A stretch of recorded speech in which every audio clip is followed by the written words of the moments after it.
Friends, तो कैसे हैं आप लोग। आई होप कि आप लोग अच्छे होंगे।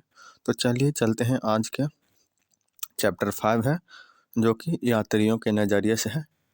इसका ऑडियो वर्जन सुनेंगे तो आप अच्छे से सुन लीजिएगा 2-3 बार, और अगर वीडियो आपको अच्छा लगे तो अपने दोस्तों को भी ज़रूर शेयर करें।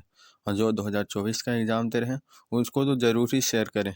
और 2025 के लिए, हर के लिए इम्पोर्टेंट है। 2025 वाला भी बहुत बढ़िया से सुने और क्या करें कि अपना चैप्टर को मजबूत करें और परीक्षा में अच्छे अंक प्राप्त करें। और जो 2024 है वह भी आराम से सुने। और जब भी जाते रहें कहीं रास्ते में या कुछ भी करते रहें तो यह हेडफोन लगा करके, ईयरफोन लगा करके सुनते रहें, क्योंकि देखने का तो देखने से बढ़िया ना है कि आप सुनते रहिएगा हमेशा। चलिए चलते हैं चैप्टर 5 की ओर। पहला क्वेश्चन, हेनसोंग किस देश का यात्री था। चीन का। मौर्य काल का प्रसिद्ध यूनानी यात्री कौन था। मेगास्थनीस था। तहकीक ए हिंद किसकी यात्रा वृत्तांत है। अल्बरूनी की। दिल्ली से दौलताबाद किस शासक ने राजधानी परिवर्तित की। मोहम्मद बिन तुगलक ने। अल्बरूनी किसके साथ भारत आया था। महमूद गजनवी के साथ। इब्न बतूता किस देश का निवासी था। मोरक्को का। इब्न बतूता ने अपनी यात्रा का विवरण किस भाषा में लिखा था। अरबी भाषा में। गुप्त काल में कौन चीनी यात्री भारत आया था।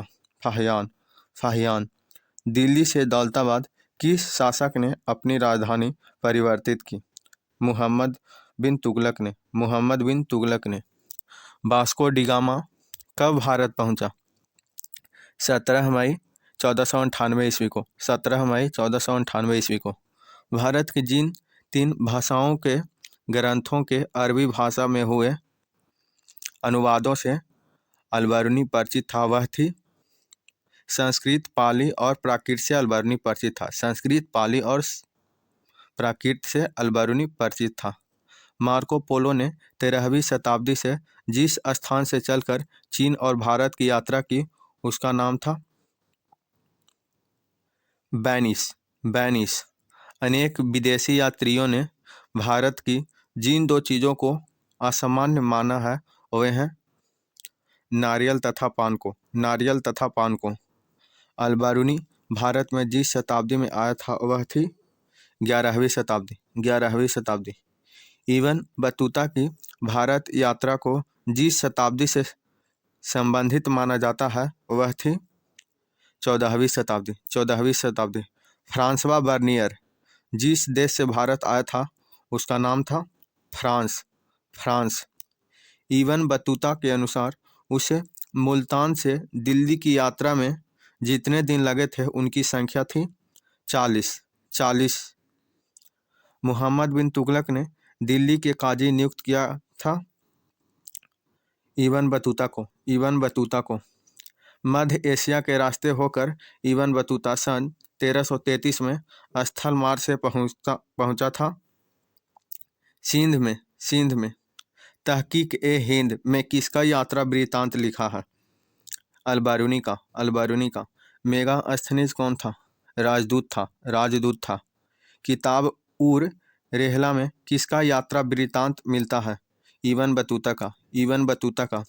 भारत की डाक व्यवस्था का वर्णन अपने यात्रा वृत्तांत में कौन किया था। इब्न बतूता ने। मॉन्टेस्क्यू नामक फ्रांसीसी दार्शनिक ने किस यात्री के विवरण के आधार पर प्राच्य निरंकुशवाद का सिद्धांत प्रतिपादित किया। बर्नियर ने। अब्दुल रजाक समरकंदी नामक यात्री ने किसके यात्रा वृत्तांतों को पढ़ा और उससे प्रेरणा ली।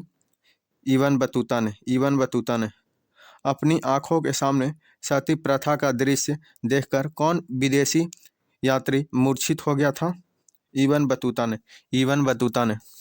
लाहौर में एक 12 वर्षीय बालिका को जबरदस्ती सती बनाए जाने की मार्मिक घटना को आंखों देखा हाल किस विदेशी यात्री ने बताया है। तो बर्नियर ने बताया है। मोहम्मद इब्न जुजिये ने मोरक्को के सुल्तान के कहने पर किसका यात्रा वृत्तांत लिखा। इबन बतूता का किस नगर का अथवा उसके किले का वर्णन प्रायः अधिकांश यात्रियों द्वारा किया गया है? ग्वालियर का भारतीय अध्ययन संबंधी बाधाओं का वर्णन किस विदेशी यात्रा ने किया है? अल-बारूनी ने मध्ययुगीन यात्रियों का सरताज किस यात्री को कहा जाता है? मार्को पोलो को जैसे घोंसले को पक्षी छोड़ता है उसी तरह किसी यात्री ने यात्रा पर जाने हेतु अपने घर को छोड़ा। तो यह जो है इबन बतूता यात्रियों का राजकुमार किसे कहा गया है? हेनसोंग को कैप्टन हॉकिंस किस मुगल शासक के दरबार में आया था? जहांगीर के दरबार में आया था। आईने अकबरी किसने लिखा है? अबुल फजल। ट्रिक याद रखेगा, अकबर इस सबका बदला लेगा तेरा भाई, तो अकबरी और अकबर का क्या हो जाएगा? अकबरनामा का लेखक हो जाएंगे अबुल फजल। तो धन्यवाद हो। तो हमने देखा कि आज चैप्टर 5 का जो ऑडियो वर्जन था वह कवर हो गया। आप इसको जहाँ भी रहिए आप ऑडियो वर्जन में सुनते रहिए, क्योंकि एकदम नॉर्मल सी किसी भी काम को करते रहिए, आराम से हेडफोन लगा लीजिए, आराम से सुनते रहिए। तो यह चैप्टर 5 था जो कि बहुत अच्छे तरीके से कवर किया गया है। तो धन्यवाद।